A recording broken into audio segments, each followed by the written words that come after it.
तो आप पार्टी जीत चुकी है और अब अरविंद केजरीवाल दिल्ली के मुख्यमंत्री होंगे।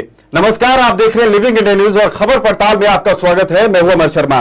तो क्या कारण रहे ऐसे जो यहां पर आपने सबको चारों खाने चित कर दिया है और बीजेपी की बड़ी हार हुई है? अपने आप में एक बड़ी हार है ये बीजेपी के लिए और मोदी की साख भी यहां पर दांव पे लगी हुई थी।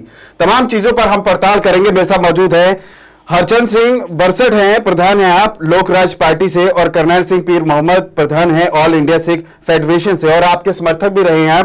पहला सवाल सर मैं आपसे पूछना चाहूंगा, क्या कारण माना जाए जो आपकी इतनी बड़ी जीत हुई है? देखिए अमित जी, जो जीत हुई है लोगों की जीत हुई है, आम आदमी की जीत हुई है। और आम आदमी जो चाहता था तो उसको वो मुद्दे अरविंद केजरीवाल ने लोगों के पास रखे थे। और आज देखिए, आज ठीक है आपने बरसठ साहब आ गए, तो जेकर ये कांग्रेस में होते तो फिर इनसे बात करते, लेकिन आज ये इन्होंने की अलग पार्टी है। पहले कैप्टन साहब के बहुत निकटवर्ती रहे हैं, लेकिन यहाँ बीजेपी का कोई नेता होता फिर डिबेट का अच्छा मजा आता। मजा अभी भी आएगा क्योंकि चर्चा करेंगे। हम सभी पत्रकार हैं और राजनीति से मैं आपको कहता हूँ कि ये देखिए कि ये जो बीजेपी थी, जब इनको इतना बड़ा मैंडेट मिला था बिल्कुल लोकसभा में, तो इनका दिमाग खराब हो गया था जी। और ये कहने लगे थे 800 साल के बाद गुलामी की आज़ादी हुई है और हम यहाँ हिंदुस्तान बना देंगे और यहाँ एक ही धर्म रहेगा। तो इतनी बातें इन्होंने कही और साध्वी ने इतने बहड़े शब्द, जो गलत शब्द है, जो ऐसी लैंग्वेज बोलनी नहीं चाहिए, वो उन्होंने गलत इस्तेमाल की। ठीक है ना। तो नरेंद्र मोदी जी ने जो इतनी बड़ी बातें कही थी, लोगों ने उनको पसंद किया था कि ये डेवलपमेंट की बात कह रहे हैं, ये देश को रोटी कपड़ा और मकान की बात कह रहे हैं। लेकिन जब वो कुछ भी नहीं हुआ तो 8 महीने का एक समा होता है। लेकिन पीर मोहम्मद ऐलान तो काफी अच्छे किए हैं और मुकम्मल भी हो रहे हैं। अहमद जी, मैं ये कहना चाहता हूं कि 8 महीने में जैसे जो पार्टी होती है, ये माँ का सम्मान होता है। ये भी पार्टी में है, मैं भी पार्टी में। जी, पार्टी में जो वर्कर होता है वो पार्टी को माँ का सम्मान देता है। तो 8 महीने का जो समा था, तो जो गर्भ में था, जो माँ है, माँ तो बच्चा पैदा करती है, चाहे लड़का हो जाए लड़की, लेकिन ये पार्टी ने जो इनके गर्भ में था वो सामने आया है। 3 मुद्दे, अब भी 3 ही इनके कैंडिडेट जीते हैं। 3 मुद्दे क्या हैं? सबसे पहले है रोटी कपड़ा और मकान।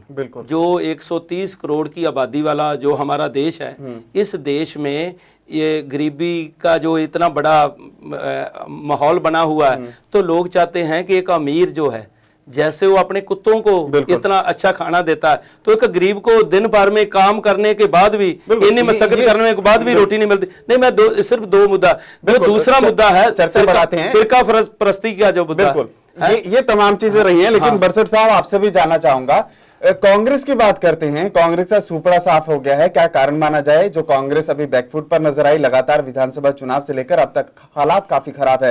हालांकि कहा यह जाता है आम लोगों की भाषा में, जो पहले के समय में झुग्गी झोपड़ियां जो दिल्ली में थी, उनको भी बसाने में, घर देने में यहाँ पर कांग्रेस का हाथ था, और गरीबों को जो रोजी रोटी दी है वो कांग्रेस ने दी थी तब। लेकिन अब जो यहाँ पर मोदी सरकार यहाँ पर ऐलान कर रही थी कि 2002 में हम, मतलब पहले भी हमने यहाँ पर बड़े बड़े ऐलान किए, अभी झुग्गी झोपड़ियां तोड़ने की बात हुई, 2022 में आपको मकान देंगे। कहीं ना कहीं मुझे समझ नहीं आया कि 2022 तक अगर आप मकान देंगे, अभी से अगर झुग्गी झोपड़ियां तोड़ेंगे तो 7 साल जनता कहां जाएगी? देखिए, कांग्रेस की आपने बात की, कांग्रेस की सबसे बड़ी प्रॉब्लम है परिवारवाद, और दूसरी बात भ्रष्टाचार। बिल्कुल, क्योंकि परिवारवाद को प्रफुल्लित रखने के लिए, उनको कायम रखने के लिए चापलूस लीडरों की जरूरत होती है। आज कांग्रेस पार्टी पूरी तरह चापलूस लीडरों से भरी पड़ी है। राजे रजवाड़े वो लोग कांग्रेस पार्टी के आगू हैं जिनका आम लोगों से कोई वास्ता नहीं है। दूसरी बात जो आपने की, पिछले समय से नरेंद्र मोदी जी की और भारतीय जनता पार्टी की, जो पिछले समय दौरान, पिछले 2-3 सालों से जो कांग्रेस का भ्रष्टाचार उजागर हुआ, उसको नरेंद्र मोदी जी ने कैश किया अपने भाषणों के द्वारा। उन्होंने कहा कि मैं स्वच्छ प्रशासन दूंगा, और कांग्रेस ने जो लाखों करोड़ों के घोटाले किए उनको लोगों के सामने नंगा करूंगा। मगर सत्ता आने के बाद नरेंद्र मोदी जी के इन 8-9 महीनों में जो कारगुजारी रही है, कहीं तो वो लब जहाद की बात करते हैं, कहीं उनकी पार्टी के मेंबर पार्लियामेंट किसी को रामजादा किसी को हरामजादा बोलते हैं, और कहीं जो आम लोगों की बात करने वाली थी उनको छोड़ के नरेंद्र मोदी जी ने कारपोरेट को हिंदुस्तान में बुलाने का काम शुरू कर दिया। जैसे लैंड एक्विजिशन एक्ट चेंज कर दिया, लेबर लॉ चेंज कर दिया, और अब न्यूक्लियर पावर प्लांट लगाने का अमेरिका के साथ समझौता कर लिया। ये तीनों बातें सिर्फ कारपोरेट को खुश करने के लिए है। आपने देखा होगा पिछले समय में जो भी नीतियां नरेंद्र मोदी जी ने बनाई है उससे आम आदमी का कोई फायदा नहीं होने वाला, वो सभी नीतियां कारपोरेट को सर्व करने वाली। पीर मोहम्मद जी, आप बताइए, क्या जो चुनाव था वो केजरीवाल के आजू बाजू ही रिवॉल्व रहा, वो बड़ा फैक्टर साबित हुआ, या मोदी खुद अपने आप को प्रचार में यहाँ पर स्टार प्रचारक के तौर पर प्रचार करते रहे, वो किरण बेदी को प्रोजेक्ट करने में कहीं ना कहीं पीछे रहे और किरण बेदी को थोड़ा देर से प्रोजेक्ट किया गया? नरेंद्र मोदी की तो बात ये थी कि वो जो भी बात करते थे वो कहते थे कि मेरी एक लहर बन गई। अच्छा। तो उनके इर्द गिर्द जो शामदी, जिसको हम कहते हैं कि बिना लोड से ज्यादा चापलूसी करने वाले लोगों का जमवड़ा बन गया था। अच्छा। और क्रिमिनल लोग थे, जैसे अमित शाह हैं। आज हमने क्लीन चिट तो मिल गई नहीं, क्लीन चिट मिल गई, लेकिन ऐसे जो लोग थे उनके इर्द गिर्द आगे थे। तो जो अपने अरविंद केजरीवाल है उनको हमें समझने का मौका मिला। हम उनके साथ, जब वो हमारे पास हंगर स्ट्राइक पर जंतर मंतर पर आए तो मनीष सिसोदिया था और दूसरे कुमार विश्वास सिंह से और अपने संजय सिंह थे। तो ये लोग थे, उनको मैं देखा कि वो कितना उनका जो अपने आप को कभी भी बड़ा नहीं कहते, आपको वो कहते हैं हम छोटे आदमी हैं और आम आदमी की बात सुनने की उनमें सहनशीलता है। तो इसलिए उनको जब 49 डे का उनको समय मिला तो उन्होंने यही कहा था कि हमें मैंडेट नहीं मिला, तो हम जब पूरा आएंगे तो कुछ करेंगे। तो आज जब 1984 की बात है तो हमें एक इतनी बड़ी होप है। हमने जो all India Sikh students federation ने उनकी सपोर्ट की है, तो सपोर्ट इसलिए की है कि वो वहां जब आम आदमी की बातें करते हैं, वहां जो धर्म के नाम पर इतना बड़ा इन्होंने नरसंहार किया कांग्रेस ने उस वक्त 1984 में नवंबर के पहले हफ्ते, तो जो जैसे ओबामा जी आए हैं, ओबामा अमेरिका के राष्ट्रपति थे, जब वो 26 जनवरी को यहाँ आए तो उन्होंने इनको कहा कि धर्म पालन करो, कि यहाँ इंडिया में बहुत से माइनॉरिटी के लोग रहते हैं, उनके साथ आपको दुर्व्यवहार कर रहे हो, क्रिश्चियन के साथ कैसा कर रहे हो, मुसलमानों के साथ कैसा कर रहे हो, और आपके खिलाफ उनका बयान था। तो उन्होंने ये बयान दिया, तो इन्होंने उनकी एडवाइस नहीं मानी। इन्होंने कहा कि ये हमें सबक देने के लिए नहीं आए, ये तो पूरी दुनिया का सबक देने के लिए आए हैं। पूरी दुनिया में क्या है, जार्डन में एक पायलट को मारा गया, जिंदा जलाया गया, लोगों ने देखा। तो आईएसआई को खत्म करने के लिए कितना बड़ा प्लान वहां जार्डन की सरकार ने किया। तो यहाँ हमारे इतने हजार सिखों का कत्लेआम किया गया, और जो कातिल हैं सज्जन कुमार हैं, जगदीश टाइटलर है, उनको सजा नहीं मिली। तो आज केजरीवाल उनको सजा दिलाएंगे। ये दूसरा मसला है। मुद्दे पर आते हैं। बरसठ जी, आपसे जानना चाहूंगा, क्या आर्थिक नीति पर अब कोई दबाव पड़ेगा? जैसे केजरीवाल जी की नीतियां हैं आम लोगों के लिए, मुझे पूर्ण विश्वास है कि हिंदुस्तान की आर्थिक नीति पे जरूर दबाव पड़ेगा। क्योंकि अब इन दिल्ली के चुनाव के बाद कारपोरेट ये सोचने लगा है कि अकेले मोदी ही नहीं है जो सब कुछ कर सकते हैं, और धीरे भी हैं जो हमारी नीतियों को प्रभावित करेंगी।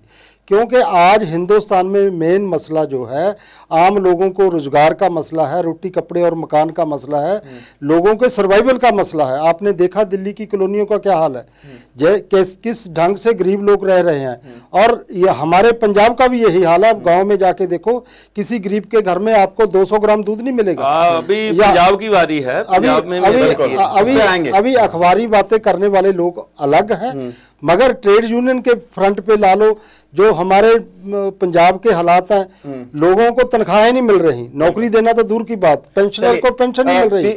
पीर मोहम्मद जी, आपसे जानना चाहूंगा, अब ये जो चुनाव तो हो गए हैं, लेकिन अब केजरीवाल किस तरीके से दिल्ली का विकास करेंगे, ये एक बड़ा मसला है। मुझे एक चीज ये समझ नहीं आ रही कि अभी तक जिस तरीके से ऐलान किया गया कि हम यहाँ पर कैमरे लगाएंगे जगह जगह पर, उसका बजट कहां से आएगा, पहला सवाल ये। दूसरा, वाईफाई देने की बात करते हो, वाईफाई किस तरीके से होगा, वहां पर जो संख्या है, जो युवा तबका है, वो बहुत बड़ी संख्या में है, किस तरीके से आप उस चीज को यूटिलाइज करेंगे।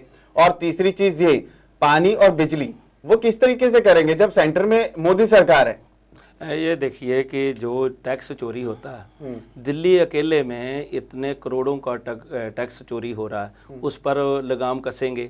और जितनी प्राइवेट कंपनियां हैं, जैसे रिलायंस है, अडानी है, अंबानी है, अब इनको रात को नींद नहीं आएगी अब जब ये आगे हैं। और दूसरी बात है, जो वहाँ का होम डिपार्टमेंट है, वो उसको अंडर करने के लिए, सरकार के अंडर करने के लिए अब क्या है, केंद्र सरकार के अंडर है।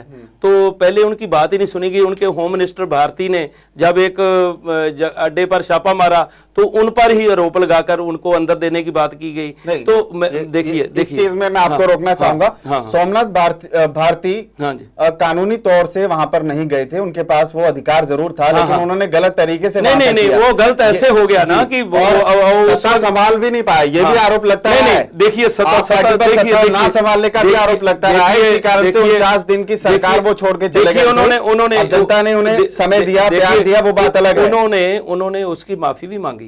उन्होंने कहा कि हमें 49 डे का जो टाइम दिया गया था, जो हमने काम किए, जो हमने वादे किए थे। एक चीज तो आप मानेंगे ना, नेताओं ने कहीं ना कुछ गलत किया था। नहीं, गलत क्या हुआ? गलत जो कांग्रेस है का, मैं वो ही कहता हूं कि कांग्रेस है, कांग्रेस का है जो डिवाइड एंड रूल, जो अंग्रेज करते थे वो ही कांग्रेस करती है। उन्होंने पहले सपोर्ट दी, जब उनको लगा कि ये तो सरकार चलाने लगे हैं तो उन्होंने सपोर्ट उनसे खींच ली। तो ऐसी बातें ये होती रही जिसके कारण ये हुआ। लेकिन अब क्या है, अब जो नरेंद्र मोदी को कहना पड़ा, नरेंद्र मोदी कहते थे कि आपके लिए समा नहीं है। बिल्कुल, केजरीवाल समाज, ये तमाम चीजें हैं। चर्चा करते रहेंगे। बरसठ साहब मेरे साथ लगातार बने हुए, पीर मोहम्मद साहब मेरे साथ लगातार बने हुए हैं। चर्चा जारी रहेगी, खबर पड़ताल में जानने की कोशिश करेंगे। अब आपको तो यहां पर बढ़त मिल गई है, लेकिन पंजाब में इसका क्या बेनिफिट उन्हें मिलता है या नहीं, ये देखने वाली बात होगी। फौरन हाजिर होंगे।